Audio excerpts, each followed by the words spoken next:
Yes my dear friends and students, स्वागत है आपका अपने YouTube channel GDP maths hub में। I hope so you are feeling well at home and enjoy the videos and enjoying your study. Online study का जो pattern आजकल बना हुआ है तो आप उसको एंजॉय कर रहे होंगे। एंड इस वीडियो में हम बात करने वाले हैं क्लास 11th के मिसलिनियस एक्सरसाइज जो हमारी चल रही थी चैप्टर 5 की कॉम्प्लेक्स नंबर्स की। उसके क्वेश्चन नंबर 9 तक हम कंप्लीट कर चुके थे। क्वेश्चन नंबर 10 की हम बात करते हैं। तो क्वेश्चन नंबर 10 में आपसे क्या पूछा गया है, पहले हम उसको देखते हैं। तो क्वेश्चन नंबर 10 आपको कह रहा है कि Z1 एंड Z2 की वैल्यू दी है। तो Z1 की जो वैल्यू आपको दी है वो वैल्यू दी है 2 माइनस आइटा और Z2 की वैल्यू दी है 1 प्लस आइटा। तो ये वैल्यूज़ आपको दे रखी हैं Z1 एंड Z2 की, और आपसे कह रहा है फाइंड करो value modulus of Z1 plus Z2 plus 1 over Z1 minus Z2 plus 1। तो इसका जो सॉल्व करने पे जो आएगा वैल्यू उसकी हमने क्या करनी है, मॉड्यूलस की वैल्यू क्या करनी है, फाइंड आउट करनी है। तो देखो हम क्या करते हैं, वैल्यूज़ पुट करते हैं। Z1 है 2 माइनस आइटा और Z2 है 1 प्लस आइटा। वो वैल्यूज़ हमने पुट की। तो देखो फर्स्ट ऊपर न्यूमरेटर के अंदर आपके पास आइटा जो है, उस आइटा से माइनस का आइटा क्या हो गया, कैंसिल हो गया। क्या बचा, 2 प्लस 1 कितना आ गया, 4। अपॉन में आपके पास -1 और ये +1 कैंसिल हो गया। आपके पास क्या रह गया, 2 माइनस 2 आइटा। तो ये आ गई आपके पास वैल्यू। इसको आपने सिंप्लीफाई किया तो ये वैल्यूज आपके पास बन गई 4 modulus of 4 upon 2 minus 2 iota. ये वैल्यू हमारे पास आ गई। अब हमें क्या करना है, इसको सिंप्लीफाई करके इसको हमारे पास न्यूमरेटर की जो अंदर टर्म है वो 4 है, डिनोमिनेटर के अंदर 2 माइनस 2 आइटा है। तो जब हम इसका मॉड्यूलस निकालेंगे तो हमें क्या है, डिनोमिनेटर वाली टर्म को क्या करना पड़ेगा, रिमूव करना पड़ेगा। तो उसको हम हटाते हैं। तो हमें पता है जैसा हम रैशनलाइजेशन करते थे वैसे ही कॉम्प्लेक्स के अंदर क्या करते हैं, मल्टीप्लाई करते हैं, उसके कॉन्जुगेट से हो जाएगी। तो 2 प्लस 2 आइटा से न्यूमरेटर एंड डिनोमिनेटर में क्या करेंगे, मल्टीप्लाई करेंगे। जब आपने न्यूमरेटर में मल्टीप्लाई किया तो 4 into 2 plus 2 iota upon 2 minus 2 iota को मल्टीप्लाई हो गया 2 प्लस 2 आइटा से। उसके बाद देखो आपके पास जैसे हमने ये मल्टीप्लाई, चाहे तो आप मल्टीप्लाई सॉल्व कर सकते हैं, चाहे उसको पड़ा रहने दे सकते हैं।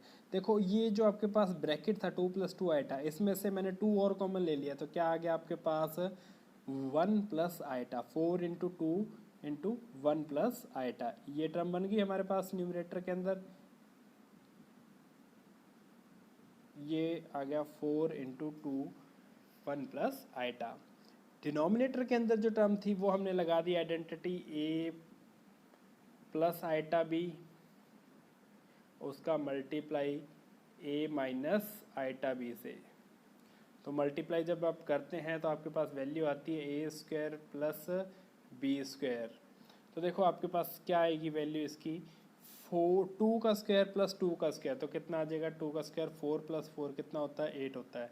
तो ये वैल्यू आ गई। ऊपर 4 2 जा 8, नीचे 8, ये क्या आ गया आपके पास, 8 से 8 क्या हो गया, कैंसिल हो गया।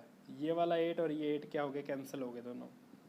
तो आपके पास जो वैल्यू बची वो रहेगी only modulus of 1 plus iota.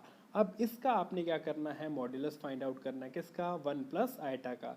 तो a वैल्यू भी कितनी है, 1 है, b की वैल्यू भी कितनी है, 1 है। तो क्या आ जाएगा आपके पास, मॉड्यूलस आपने निकालना है। तो क्या फार्मूला होता है, अंडर रूट ए स्क्वायर प्लस बी स्क्वायर, यही फिर फार्मूला होता है हमारे पास। वो हम अप्लाई करेंगे तो क्या आ जाएगा, रूट में 1 प्लस 1 दैट इज कितना आ जाएगा, रूट 2। तो आपके पास क्या हो गया, modulus of Z1 plus Z2 plus 1 over Z1 minus Z2 plus 1। इसके जो मॉड्यूलस की वैल्यू है वो कितनी आएगी, रूट में 2 वैल्यू आ जाएगी इसकी।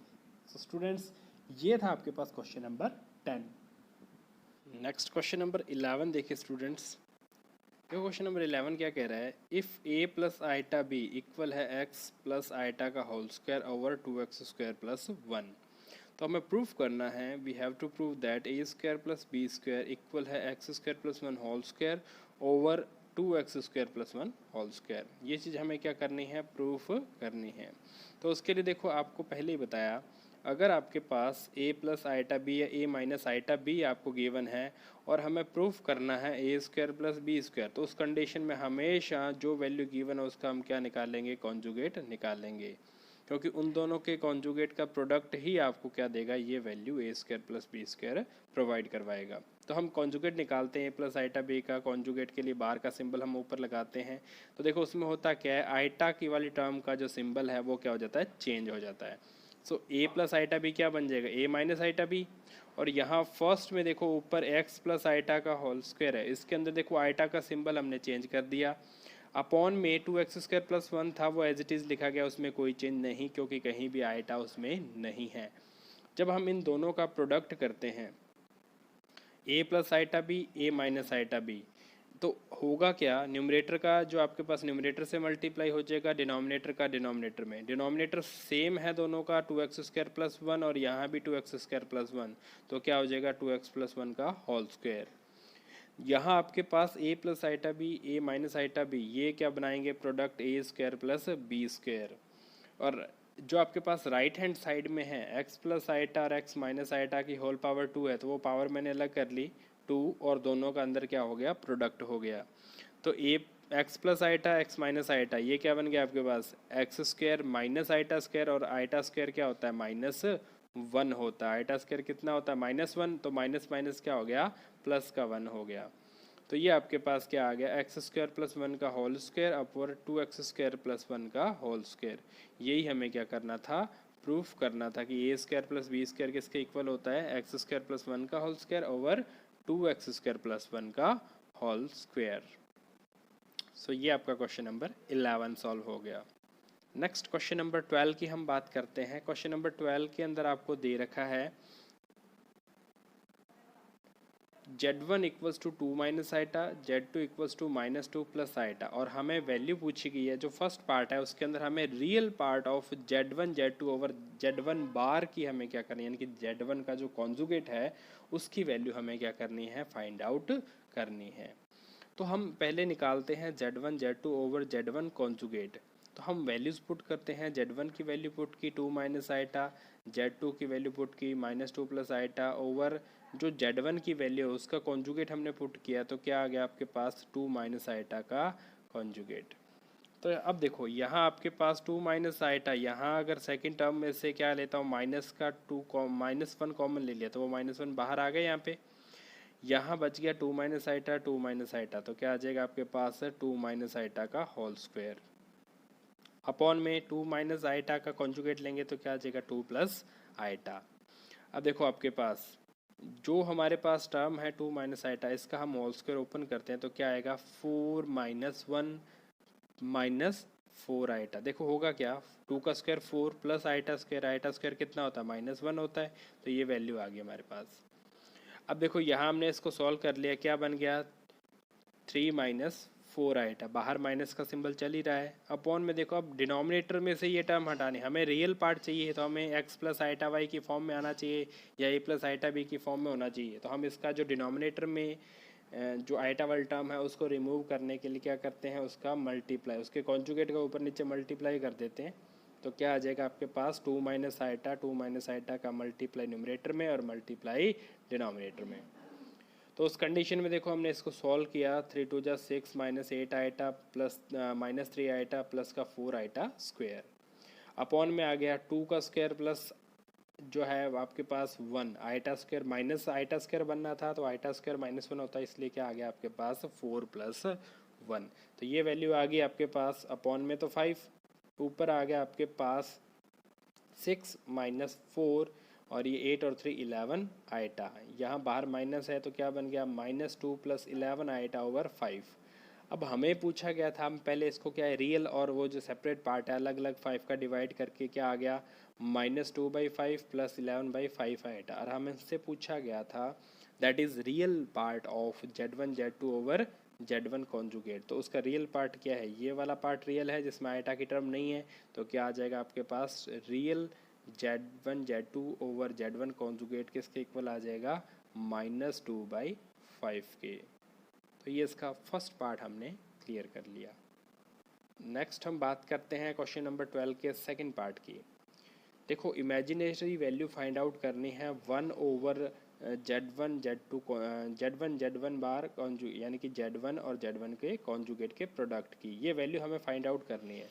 सो देखो, सबसे पहले हम बात करते हैं, अगर इमेजिनरी की बात करनी है तो यहाँ जेड जेड वन बार यानी कि जेड जेड का कॉन्जुगेट किसके इक्वल होता है, मोड जेड के स्क्वायर के इक्वल होता है।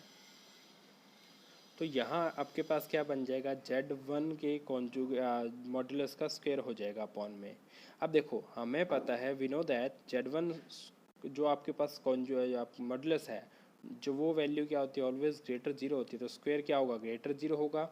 सो ये क्या है, कि रियल नंबर है, रियल नंबर है तो इमेजिनरी पार्ट तो होने का पॉसिबिलिटी नहीं है, तो क्या हो जाएगा आपके पास, imaginary of z one bar that is mod z square equal किसके आ जाएगा, ज़ीरो के आ जाएगा, क्योंकि जब उसमें इमेजिनरी पार्ट ही नहीं है तो उसमें इमेजिनरी पार्ट क्या होएगा, ज़ीरो आइटा हम इसको लिख सकते हैं, तो क्या हो जाएगा, ज़ीरो आ जाएगा।